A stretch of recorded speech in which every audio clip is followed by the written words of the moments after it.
Welcome, everybody.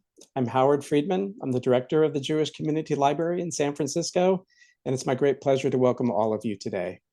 It remains an agonizing moment right now for most of us, and I appreciate the continued opportunities to come together. I want to thank our co-presenter, Jutina Iko, for their partnership. And as always, I want to thank the Friends of the Jewish Community Library, who really do make everything we do at the library possible, particularly now that the library is independent. I hope you'll consider becoming a friend by giving at any level at friendsofthejcl.org.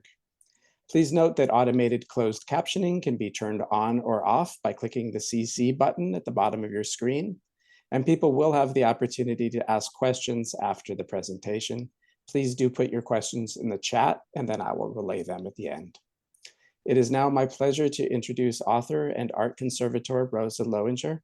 She is the founder and current vice president of RLA Conservation, which is one of the United States' largest woman-owned art and architectural conservation firms. She's a fellow of the American Institute for Conservation, the Association for Preservation Technology, and the American Academy in Rome. And in her other life, she's the author of Tropicana Nights, The Life and Times of the Legendary Cuban Nightclub, and Promising Paradise, Cuban Allure, American Seduction. And today she'll be discussing her extraordinary new book, Dwell Time, a memoir of art, exile, and repair, which brings many parts of her life and work together artfully and meaningfully. Rosa, the floor is yours. Thank you so much, Howard. Can you all hear me? Great.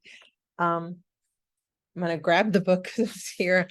I'm in New York today because I'm on a little bit of a book tour, and I'm so delighted to be part of this presentation. And I thank you guys all for coming at a time like this when we're all sort of vibrating with such worry and concern. I've been thinking a lot about my book and how it relates to that because, you know, my book's a historical book that talks about various historical periods and how trauma is an intergenerational thing that impacts the way people relate to each other and to their own families. And in the book itself, here it is, I talk mainly about my family, but also about the Cuban Revolution, and to a lesser extent, the way the Holocaust gave a sense of trauma to my grandparents that they brought with them to Cuba, which then was starting to dissipate when not very long thereafter, maybe 40 years after they arrived in Cuba, they had to leave again. So it's really about repair, because what I do professionally is I repair the material world. I don't just repair, I also prevent damage. That's part of what conservators do. And what this book is a blending of all those threads. So what I'd like to do is sort of read a little bit, just a couple of little sections, tell you a little bit about the work I do, the book, why I blended these two topics together, and then take some of your questions. So if I may, I'm going to start with an early section of the book, because the book is a lot about my relationship with my mother, because my mother was a massive presence in my life. And Dwell Time is a memoir that is based on, well, actually, before I start, I'm going to just tell you how this book originates. I'm an art conservator. I think there are a few of us on this call. I mean, on this webinar. And I've been a practicing art conservator for many years. I've started my training in the late 1970s, and then worked in Philadelphia and New York, and finally traveled around the United States. And one of the things about the work that we do is that it's a bit esoteric to people and little understood. And there's a lot of misconceptions about it. And very often, you know, if you're dealing with the conservation of paintings, people understand what that means, and works of art on paper. But in the world that I work, which is large scale sculpture and architectural elements, sometimes people don't understand, like, why what I do can't be done by an architect or by the guy who landscapes their backyard, or, you know, any number of different construction type professionals. So a long time ago, I've been thinking for many years that it would be great if there was some kind of book about our work that unpacked it for a general audience in a way that was readable.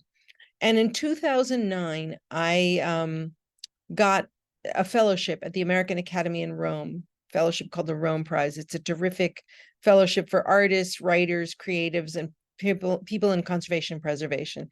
And when I was in Rome, I stumbled in a library on the book that I'm sure many of you know of, The Periodic Table by Primo Levi. And when I read Primo Levi's memoir, which is, he'd written many memoirs, and this is a small one that focuses less on his time in the concentration camps and more on the history of his family as Jews in Torino and the Piedmont, and his work as a chemist. And when I read that, each chapter is organized by a different element. I thought, there's a that's the structure for a book about conservation. But this was in 2009, and I didn't have the overreaching family story that I wanted to tell, because yes, I could tell the story about Jews who left Eastern Europe to go to Cuba and then had to leave again, but that wasn't enough. So it took me until 2020, during the pandemic, to get it to click into place. And that's how this originates. In a way, certain things had to happen. In 2009, I had yet to build the largest conservation practice I've ever had, because I'd always been an entrepreneur in private practice, something that it doesn't have quite the cachet that working in a museum does, because that's sort of a more glamorous role for a conservator. But that's where I kept winding up. I kept winding up in private practice. And my largest private practice that I ever built was built right after that Rome Prize experience. And at the same time, about 10 years after I started that practice, my father passed away. And I realized that I couldn't have written this book with both of my parents alive, because between themselves, they would have created a narrative that was very damaging. And one of the things I always thought to myself when they were getting older is, please, I would like say a little prayer to myself, which is like, please leave me with the one that will be easiest to deal with, the one where the repair will be possible. And so let me just start off with the opening 2 pages to give you a sense of how this book works. And the first chapter is called Marble. As I said, each chapter is on a material that relates to my work as a objects and sculpture conservator. And the first chapter is called Marble, and I'm going to read you the opening 2 pages. In a Jewish orphanage on the edge of old Havana, a little girl drags a soapy rag over a long white marble tabletop. There are 20 of these tables, and twice a day, this 6-year-old's job is to scrub 10 of them clean of chicken, rice, and black beans, the typical ingredients of a Cuban supper. Pork would never be served here, of course. Neither would beef, because it's too costly. On Friday nights, the orphans might eat soup with matzo balls or long egg noodles slathered with chicken schmaltz.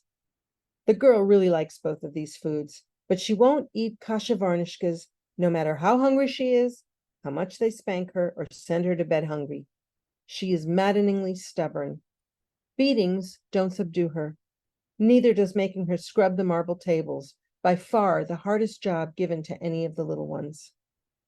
This girl became my mother.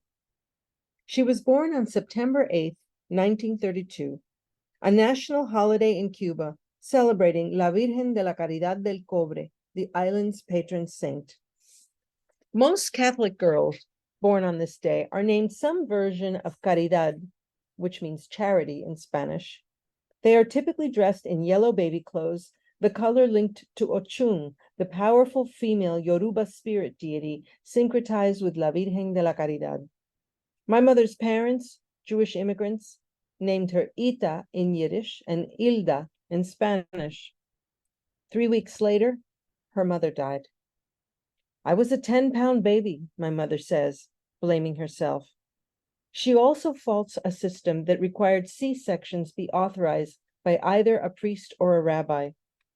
By the time the rabbi arrived at the hospital, I had torn my mother up, she says. In Afro-Cuban Yoruba religions, each Orisha, or spirit deity, manifests specific qualities of the supreme being. Ochun controls fresh waters, rivers, divinity, fertility, and love. The men and women born under her guardianship are gregarious and seductive, the life of the party. But cross them and watch out. This river Orisha is vain, spiteful, and quick to anger. I don't forgive and I don't forget. My mother has said for as long as I can remember. Throughout my life, I have received this warning. So I set it up with my mom to begin with, because a lot of this book is about the troubles I had growing up with a mother who was deeply traumatized by the poverty of her youth and by the alarming time that she had in that orphanage. The orphanage, this is for her, it was early childhood trauma. She was born to a mother who died, and you heard her saying that she blamed herself. It was my fault. I was a big baby. And you can just imagine this child being told that she was responsible for her own mother's death, and then being passed around between relatives. And then finally, when she got out of the orphanage and lived with her father, who was alive, but he was unable to take care of her, she had tremendous amounts of anxiety over being abandoned.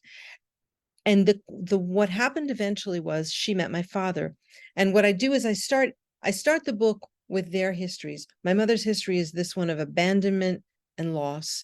But I deal with marble. I mean, it just so happened that she had been a cleaner of those marble tables as a very young child. But I intersperse it with these stories about her youth in Havana. And then my father had the opposite experience. My father's father came in the same year, 1926, to Cuba. But his father also came with nothing, was very industrious, and immediately went off to Eastern Cuba, to Santiago, to where he actually did very well. He made money. He had a decent business. And then they eventually moved to Havana when my father and his brother Enrique were old enough that they would have bar mitzvahs, etc., because they wanted them to meet Jewish girls. When my mother met my father, my mother was a great beauty. And I could, there are images of her in the book that I can show this. And when she met my father, it was like she wasn't really particularly in love with him, but she saw right away that he was a good person, because my father had a very kind heart, and that he would take care of her. And here you can see that's her at the bottom. And that's them with me at a Purim carnival in Havana. I hope can you guys see that? So my father, however, was raised as the oldest son of a mercurial and imperious guy who felt very much that his son belonged to him, to work for him. And my father wanted to be an architect. He had a sort of artistic spirit. So what happened was, when the Cuban Revolution happened and they lost everything and they came to this country with nothing, my father had worked all his life for his own father as the number two in a business that he was going to inherit, but he wasn't particularly skilled at what it takes to be an entrepreneur. And so what happened was, in Miami, he always had a job, but he lost his job constantly. Every time he did a business deal, something went wrong. It was a very fraught marriage, and my parents fought a lot, and my mother took a lot of it out on me. So that's really where the trauma reinvents itself in the United States.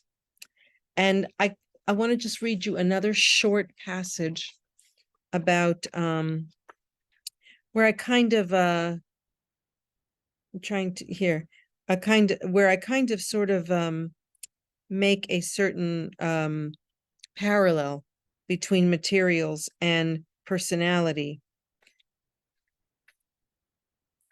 and conservation.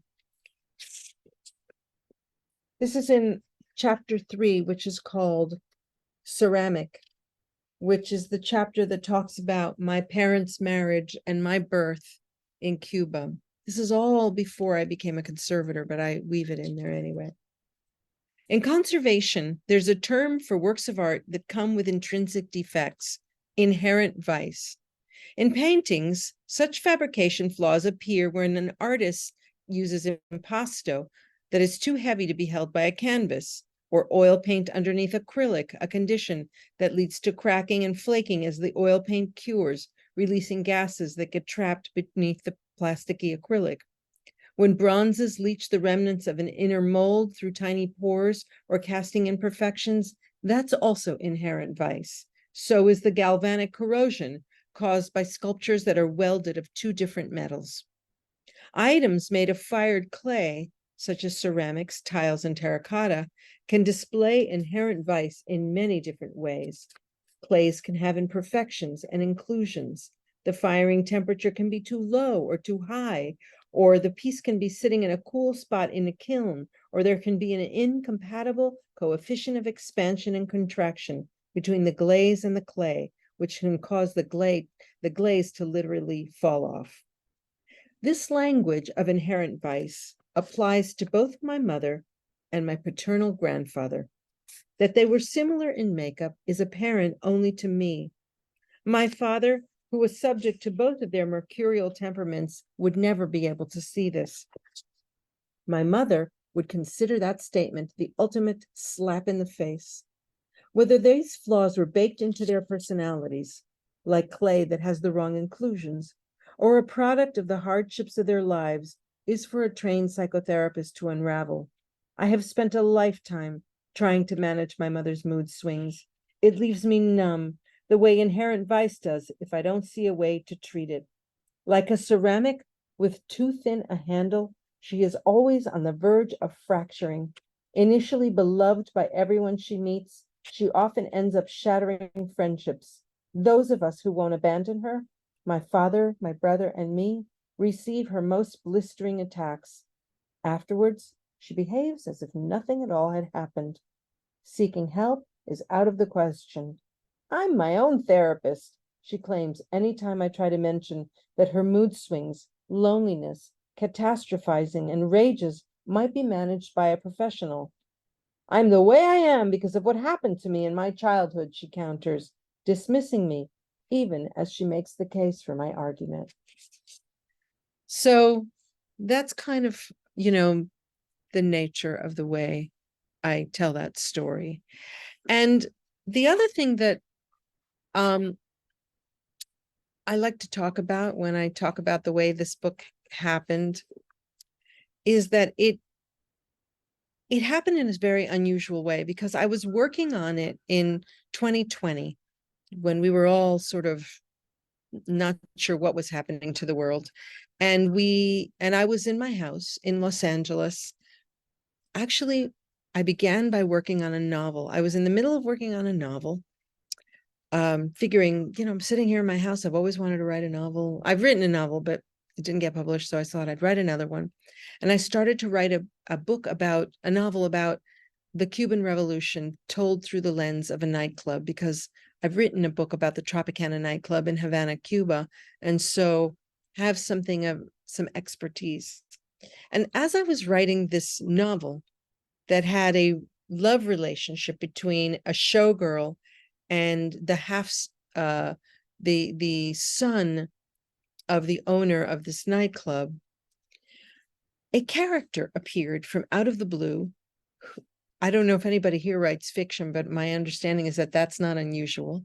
A character just dropped into the story and started making his presence very prominent. And this character is a Romanian Jew who moved from Eastern Europe to Rome in the 1930s to study paintings conservation, but had to leave Rome suddenly when the Nazis came in, and when he was hiding as a non-Jew. He was pretending to be a non-Jew, And that was why he was able to attend university in Italy. But then when the Nazis came in, he had to leave, and he wound up being sent by his professor to Cuba.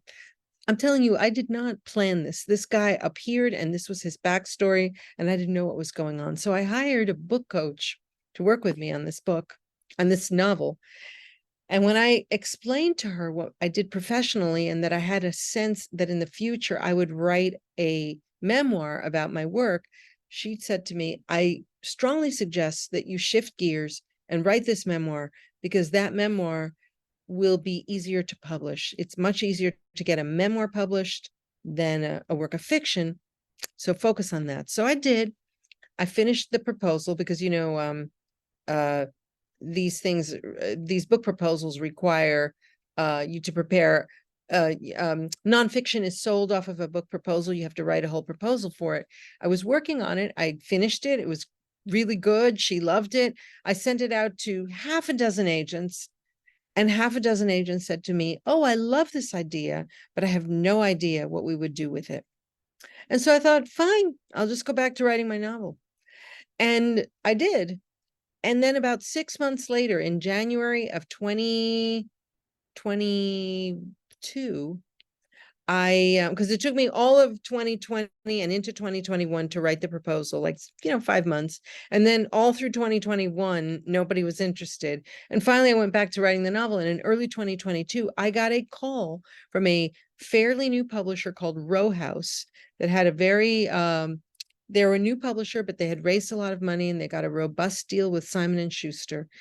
They had heard about it because the book coach I hired met them and told them about it, and they bought it on the spot, and basically gave me 10 months to write the book, which I did, because my point is, I'm getting to a point with this, that the other thing that I've discovered while writing this book is that sometimes things happen and work out in ways that are utterly unpredictable. And as conservators, when we work on a project, a work of art, we don't often know how we're going to get from here to there. But the only component of that that is non-negotiable is the belief that you'll be able to do it. So I think about that in terms of how the book itself got written, because it feels very much like an organic process of repairing something within me and within my profession that I set out to do. I tried to do it. I found that I was hitting all kinds of walls. And rather than just kind of get annoyed about it, I just said, fine, I'm just going to do this other thing. And it worked out. And why do I tell you this? Because this book was published 3 days after the attack on Israel. And as I was thinking about it and thinking, like, how does this have any meaning in this world right now? What I find, oddly, is that it is completely relevant to the conversation that we're having now, because this is a book about repair, about healing, about tikkun olam, not indirectly, quite directly about tikkun olam. I spoke a lot about this with an individual that Howard knows, who was a rabbi at my synagogue in Los Angeles. And the idea that repair begins with conceptualizing its possibility is really something that I feel very strongly about, just from the work that I've done, and is relevant to what's going on today. So I haven't really had a chance to speak about this in an open forum as of yet. And I've only been talking about it in small, closed Jewish groups, really, because it's something I'm trying to wrap my mind around. But I think that the idea of repair is fundamental to what human beings do. We are repairers by nature. And we fix things, we move things around, we put them together where they don't work, and we build things, and it's all part of the same activity. So I'm happy to read another section. I think we're too early for questions, I think, still, but do we want to take some now? Or because I could go on, I just want to make sure I'm giving the audience what the audience wants. Why don't you read one more piece, and then maybe we can go to some questions and answers. Yes. Sure, and I have more sections that I can read. But this is one that I really like. Hold on. In 1994, and us West Coasters will appreciate this. This is an earthquake story, because that's another thing I do. I work on a lot of disasters. In 1994, I was living in Los Angeles when a 6.7 magnitude earthquake struck the nearby town of Reseda, although it was named the Northridge earthquake.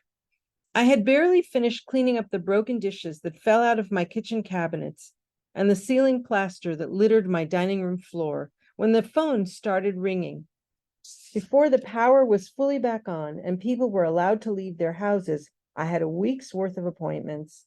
A month later, every table and bit of floor space in my studio was crowded with ceramic vases, terracotta busts, plaster reliefs, and dented bronzes. Though most of the work consisted of straightforward repairs, some projects had complexities I had not yet figured out, and I learned fairly quickly that people's aching need in times of disaster can overpower even one's professional judgment. I found myself saying, "Sure, this can be repaired. It won't be perfect, but it'll be close," even when I had no idea how I would approach an object. It was a product of an experience. I had never faced a disaster before, but it was also a yearning to help people deal with the stress that accompanies upheaval. I can't, for example, bring your house back to life, but I can put back together the tiny broken vase, not much bigger than the palm of my hand, that had been a gift to you from your deceased husband. Several months after the earthquake, a correspondent from ABC World News Tonight called me looking for a story about conserving cultural property in the aftermath of an earthquake. The airwaves had been swamped with stories about collapsed freeways and parking structures. This was going to be a new angle. A cameraman shot footage of my studio as the reporter asked me questions. He pointed to a broken terracotta portrait bust. "Isn't this impossible to fix?" he asked. "Not at all," I responded. "Come on, really?" "Yeah, really. Repairs to ceramics are straightforward. It takes time, but you get it done. There aren't many unknowns to that sort of thing." "Okay, show me something you consider daunting." I looked around the room and settled on a large copper sculpture with a pattern of concentric circles and a warm brown patina. The piece had fallen off a pedestal and it had a deep dent on one side and a corresponding crack along the other. To make it right, we were going to have to heat the metal, possibly use a dent puller, and this was going to change the patina, which would then require tricky blending. I explained all of that to the reporter. "Why can't you just polish it up again?" he asked correctly. I explained that conservators try to make as few changes to a work of art as possible, that our goal is always to retain the original patina where we can. The cameraman circled us, his lens trained on my face as I spoke. The reporter nodded knowingly, appearing to understand. But months later, when the segment aired, our conversation was replaced by a voiceover. You could see me talking, but all you heard was the reporter saying, "She isn't daunted by broken ceramics, but she hates metals." Hates metals. Not only had he misrepresented what I said, he had missed the entire point of conservation. Conservators don't hate what's daunting. We live to problem solve. We unpack the structure of the physical world, untangling the nature of deterioration, one step at a time. Bronze was discovered in the same way, by trial and error, using fire on minerals and metals. So the only other thing I want to say before we take some questions is, another thing I talk about in my book is that when I was a little girl growing up in Miami, I was utterly uninterested in Cuba. We got here and I was 4 years old, and all I thought is, I want to be an American. Enough of this. And my parents had that nostalgic yearning for Cuba that so many people have who leave their country. I got out of Miami as soon as I could. I went to college in the Northeast, which was remarkable that my parents allowed me to do that, because most Cuban Jewish girls did not get to leave the state, let alone the city. And I was uninterested. But then there's a section in the book that I write about where I had a profound loss of my own. And right after that, I was invited to Cuba to a preservation conference. And when I went, it was completely life-changing for me. The idea that this place existed so close to the United States that I was connected to it somehow, and that it has historic buildings from one end to another, all needing repair, and that I had the exact skills required to work on them.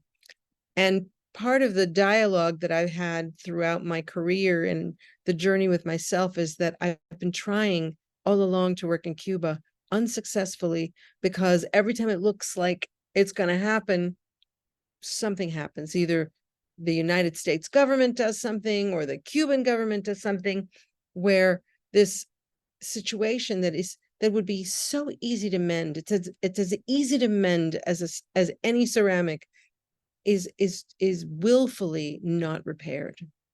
So I feel that way about a lot of situations, but with Cuba, I can see it so clearly.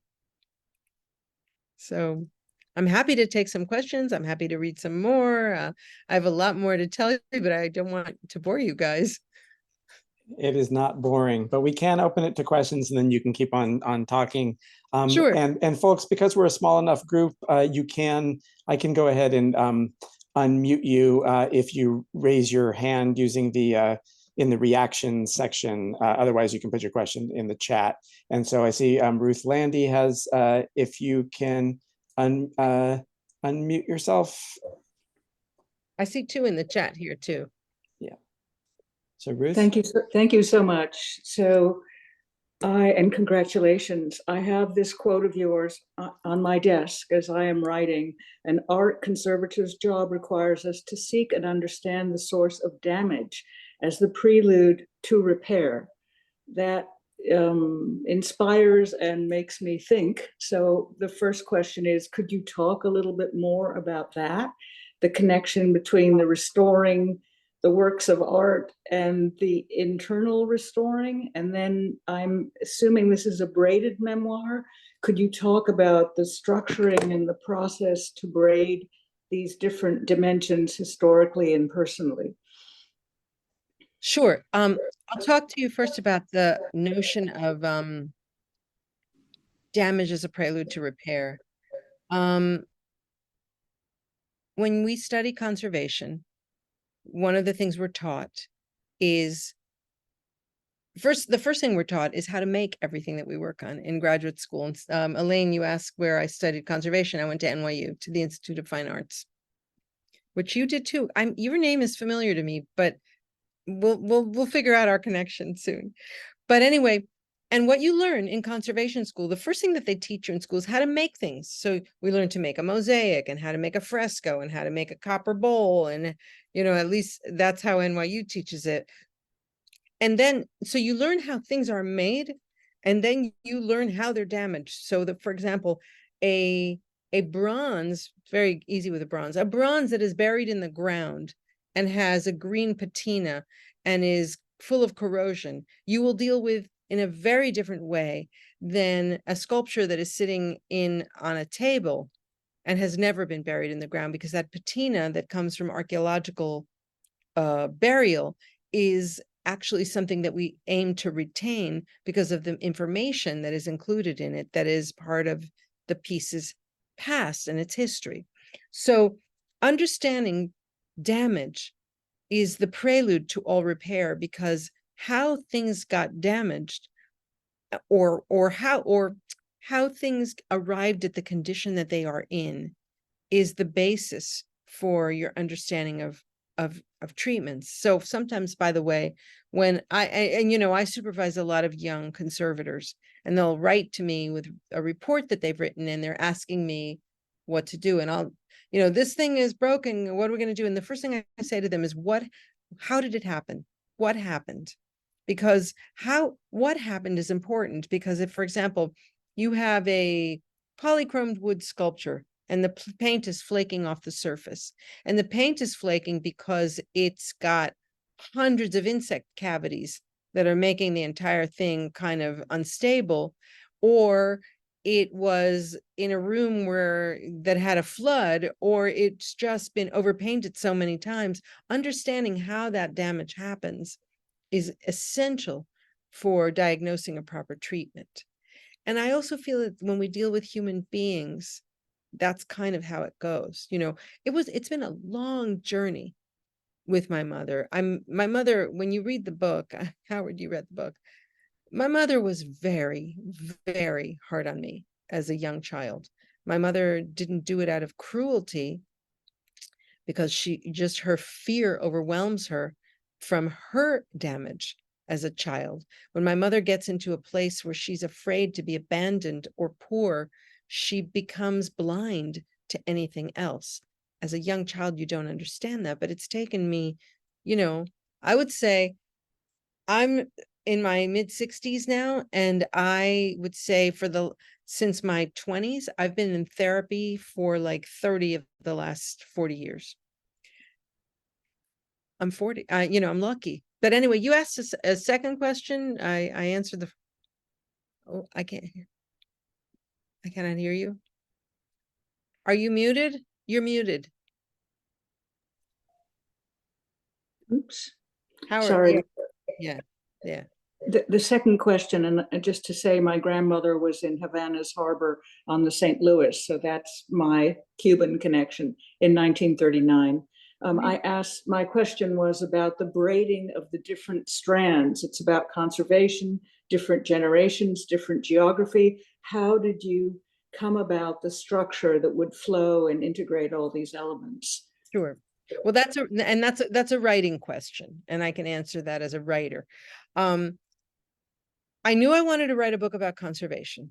I knew that in order for a general audience to want to read about our esoteric and weird chemistry-driven profession, I had to tell them a good story. It's like, a few years ago, there were all these cookbooks that came out, like mom cookbooks, where they were teaching parents how to get vegetables into children's diets by sticking them in cupcakes and stuff like that. I felt a little bit like I was doing the same thing. I wanted to tell people what conservation is and why it's important, but I had to wrap it in a good story. And so I came up with that idea. How did I manage the braiding? I think that is the magic of writing itself, that when you dedicate yourself to the writing, when you honor it, like with the time and consistency that it requires, the muse rewards you. You show up and you write and you get a practice going, and the braiding becomes, the braiding at first was clunky, but the more I sat there, the more it became integrated. And why do I say this? Because I had to do this because when that publisher told me they wanted to buy my book, Row House Publishing, in January of 2022, they said to me, we want to buy this book. And I'm like, oh my God. And they said, but we need it by November. And I thought, 10 months. So I said to them, I will go home. Let me see if it's doable. Let me tell you tomorrow. I went home. I took the year. I've mapped out what it would take. How much did I need to write every day? How many days a week? How many weeks? And it was doable. So I did it. So, but my point is that's how the braiding happens. When you're doing a complicated story, that's where the practice of writing helps you. Should I deal with these questions? Oh, you're going to read them out, right, Howard? Well, if you can read them, you're welcome to as well. Okay. Kay asks, how old were you when you came to the US? And do you have many memories of Cuba? I was 4 years old when I came to the United States. I had been attending a little Jewish preschool in Havana, And, I tell the story of how we came in chapter 4, which is the chapter titled Plastics, which is the hardest chapter to read. And also it was, I think, one of the best chapters to write. Do I have any memories of Cuba? Memory is a funny thing, because when I got to Havana for the first time in 1992, when I went back for the first time, and I walked down the street to see the building that we had lived in, which in fact had been designed by my father in 1950 as a concession that his father made to his yearning to be an architect. What happened was I felt like literally I had just left weeks before, but I don't know how it's possible to have too much memory from that time, but there was some kind of memory that I had. And also, of course, photographs give you memory, and people's stories that they tell you create memories in your mind. So I think that I probably had some threads of memory, but they were augmented by images and stories. And then, of course, I've spent a lot of time in Cuba. I've been to Cuba probably 50 times since 1992. So that helps. So Deborah asks a question that is very important. And the question is, in terms of repair and the present situation in Israel, I understand Israel's interests need to excise the tunnels, but I have many fears that Israel may be generating a new generation of Hamas as it pursues this goal. It's almost too early to think about long-term changes, but I have so many fears about the present course. Your thoughts? Okay, here are my thoughts. I don't purport to be able to say whether it is right or wrong to excise the tunnels, because I'm not a military person. I'm not in the weeds of the Middle East situation. However, I do know this, that it's the constant back and forth. I mean, clearly Hamas knew what it was doing by attacking Israel. They knew who they were attacking. They knew how they were going to respond. And they knew exactly what that was going to look like to the world. And so now you have this narrative out there of, that is very potent of, of Israel behaving monstrously. I'm not saying that they are, by the way. I'm not saying that. I'm saying that there is a narrative out there that is pushing that story. And that, yes, indeed, creates a new generation of, of terrorists, and it creates a new generation of wound and pain and trauma that people, are not going to go to therapy to work out. They're just going to hate each other. So the point is, when I think about repair, with my mother, and I'm not saying that you can expand the narrative of one person with their family to an entire culture. I'm just saying that there are some parallels with my mother. My mother is still impossible. My mother will still say things to me that set my teeth on edge, where I just want to yell. But you know what it is? When you have the benefit of the growth, somebody's got to pull the trigger in a relationship. When you have a relationship, because I wasn't going to, what are the choices? I abandoned my mother. I wasn't going to do that. That's not what, that's not what I do. That's not what my people do. That's not what Jews do. That's not what Cubans do. It's got to be really bad before you abandon a parent, and especially a parent that was so hurt. But that said, she is not any different. She hasn't changed at all. She's just older, so she's got less fire, and she doesn't control me in any way. But my point to that is that at a certain point, the current path isn't working. And what I sometimes think is maybe it's going to get so bad that there will be no choice but repair, because it will go to the brink of something truly, truly horrible.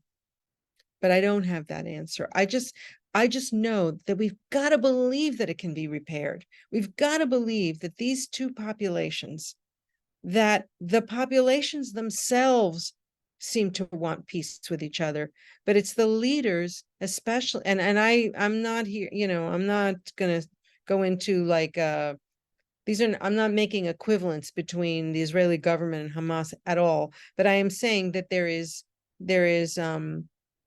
benefit on both sides to the status quo remaining as it is, you know, that's not going to help the people, any of us either.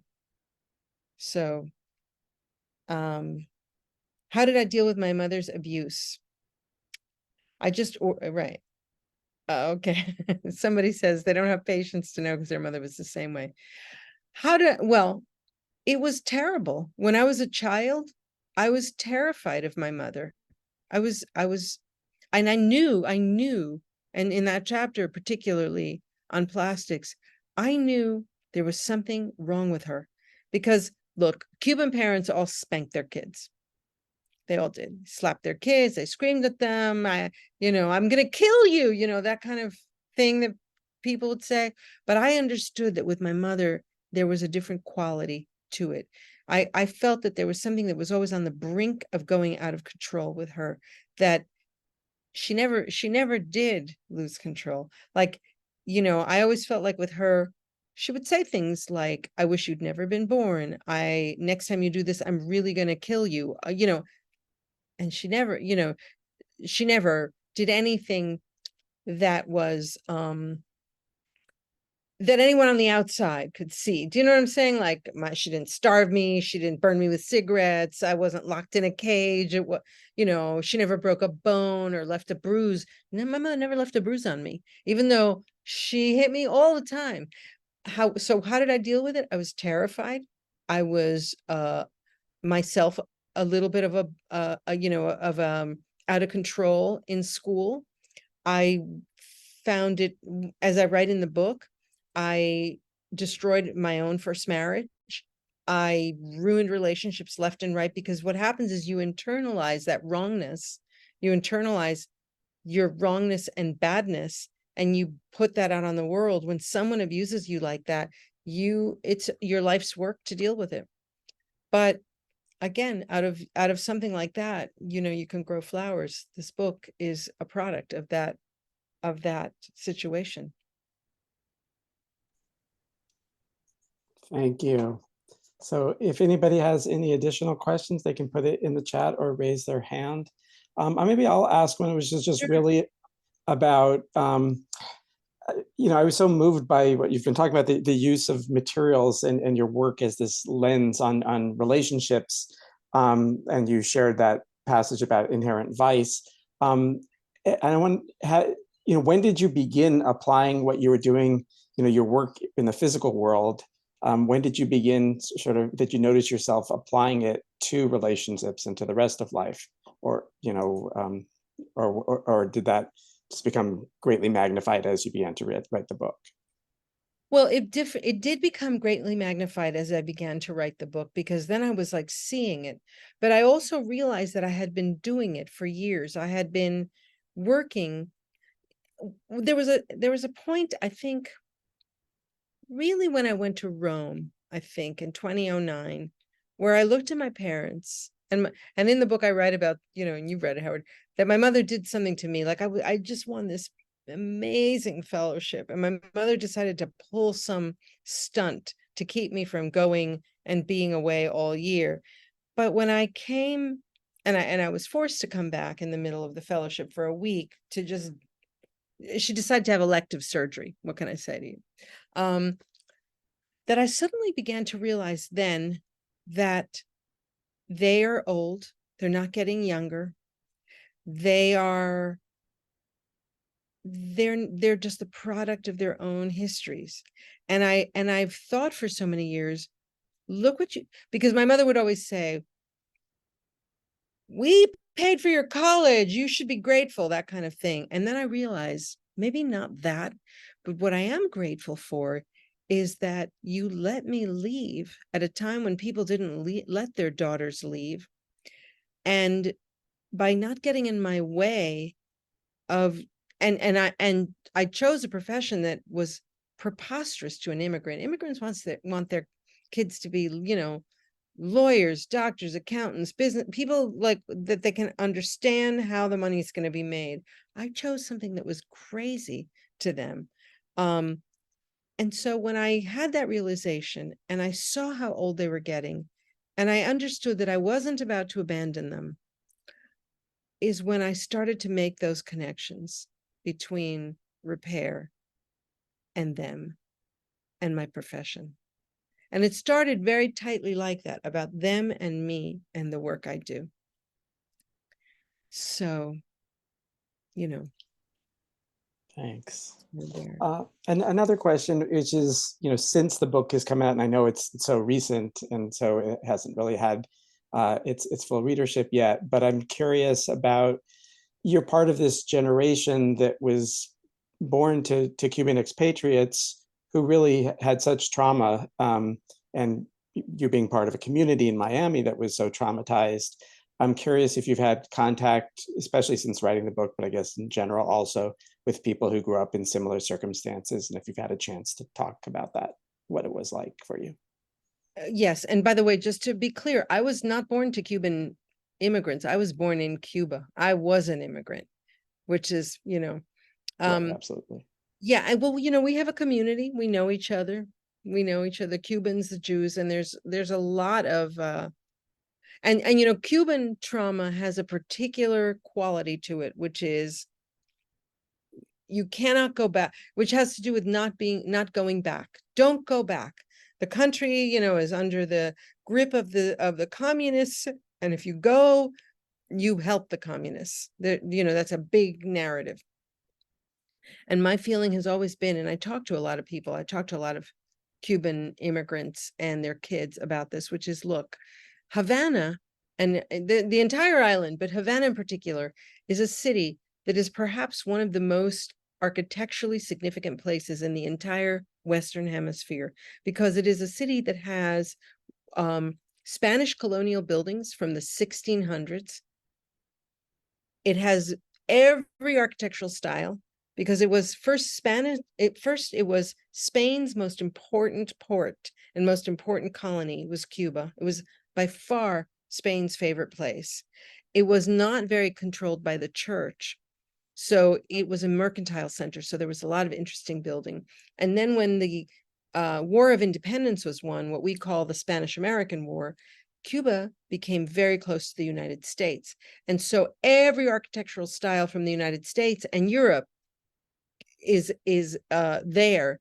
And because the revolution stopped all private development, that ended any need to demolish buildings. So when you go to Havana, you see this city that is remarkable, in which you can read the entire history of the hemisphere in the buildings and the materials that were used. And so my response to people who say, why do you go to Cuba? Why do you give money to the communists? I say, because those buildings, that incredible world heritage, does not belong to them.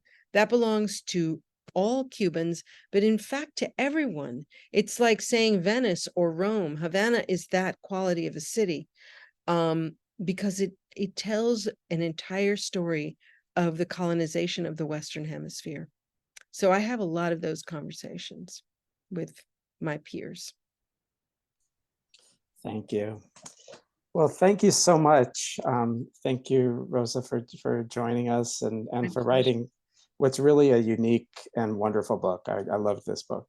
And we did have one question I noticed. In all your visits, Nahum Niv asks, in all your visits, did you have contacts with the Jewish community? Absolutely, absolutely. And in fact, the Jewish community in Cuba has a number of different arms to it, but the main center of the community is a synagogue called the Beth Shalom El Patronato, which was founded in Vedado, amazing mid-century modern building by the architect Aquiles Capablanca.